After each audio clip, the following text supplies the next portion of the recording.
আমি রামানন্দ মহারাজের কাছে আসি। মহারাজ, ডেমোগ্রাফিক চেঞ্জের কথা হচ্ছে, হিন্দুদের সংখ্যা কমে যাওয়া এবং বাংলাদেশ থেকে আসা অনুপ্রবেশকারী অন্যান্য ধর্মাবলম্বীদের সংখ্যা বাড়িয়ে দেওয়া, এটা এমনভাবে করা যাতে ভোট ব্যাংকটা একদিকে হেলে পড়ে, বেশিটা একদিকে চলে যায়। তা সত্ত্বেও এবার শেষ রক্ষা করতে পারেনি এর আগের শাসক দল।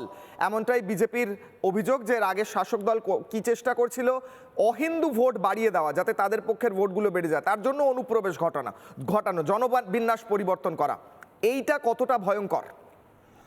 সাম্প্রতিক ডক্টর প্রখর শ্রীবাস্তবের একটি বই হে রাম, সেটি পড়ে জানলাম যে এই মুসলিম লীগ দ্বিজাতিতত্ত্বের ভিত্তিতে পাকিস্তান দাবি করেছিল, তার 75% নেতারা দেশভাগের পরেও ভারতবর্ষেই থেকে যায়।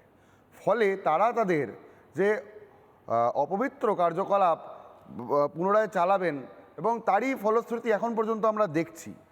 আপনাকে একটা ডেটা দেই, 2016 সালে যেখানে ভারত এবং বাংলাদেশ এই দুটি রাষ্ট্রে 7 লক্ষ রোহিঙ্গা ছিল, আজকের ডেটে 2026-এ এই সংখ্যাটা 15 লক্ষে গিয়ে দাঁড়িয়েছে।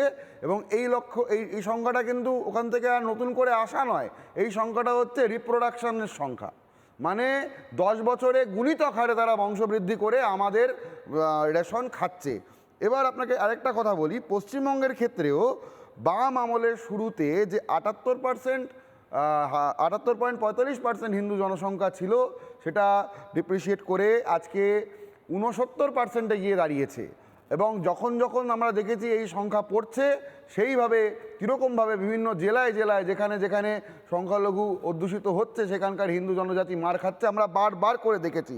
এই দায় কিন্তু শুধুমাত্র তৃণমূল কংগ্রেসের একার নয়, সিপিআইএম বা বাম সরকারেরও এর ভীষণ দায় আছে।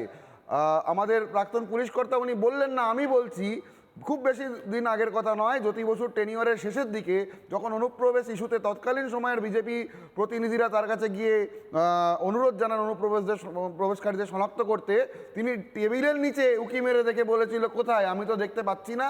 তাহলে তাদেরকে যখন মারা হচ্ছে, আজকে আপনাদের দলের লোকেরা রাস্তায় নেমে বলছে কেন অনুপ্রবেশকারীদেরকে সুরক্ষা দিতে হবে, রেশন দিতে হবে। আপনারা আপনাদের বাড়ির দরজা খুলে দিন, আপনাদের পয়সা আপনারা পাঠিয়ে দিন বাংলাদেশে তাদেরকে ক্যাম্প করে রাখার জন্য। আমার ট্যাক্সের টাকা আপনি দেবেন কেন? কে আপনাকে অধিকার দিয়েছে? আর 2 নম্বর কথা, যেখানে আমি তৃণমূলের ক্ষেত্রে আসি, তাহলে সেইখানে আমি অনুরোধ করব, এই মহামিত্র, সায়নী ঘোষ, যারা অনুপ্রবেশকারীদের নেই, কোথায় খুঁজে পাচ্ছি না বলে এতদিন দেখেছে, চিৎকার করেছেন, আজকে তো দেখতে পাচ্ছেন। তাহলে আপনি দয়া করে একটু অভিষেক ব্যানার্জিকে বলুন যে পেছন থেকে উনি যে অতগুলো বাড়ি বানিয়েছেন, সেই বাড়িগুলোতে যেন এদেরকে অ্যাকোমোডেট করে, তাদেরকে রেশন দেয়, তাদেরকে খেতে দেয়। কেন আমাদের ট্যাক্সের টাকা, আমাদের বাপ দাদাদের প্রপার্টি এদেরকে দিয়ে দেওয়া হবে? ঠিক।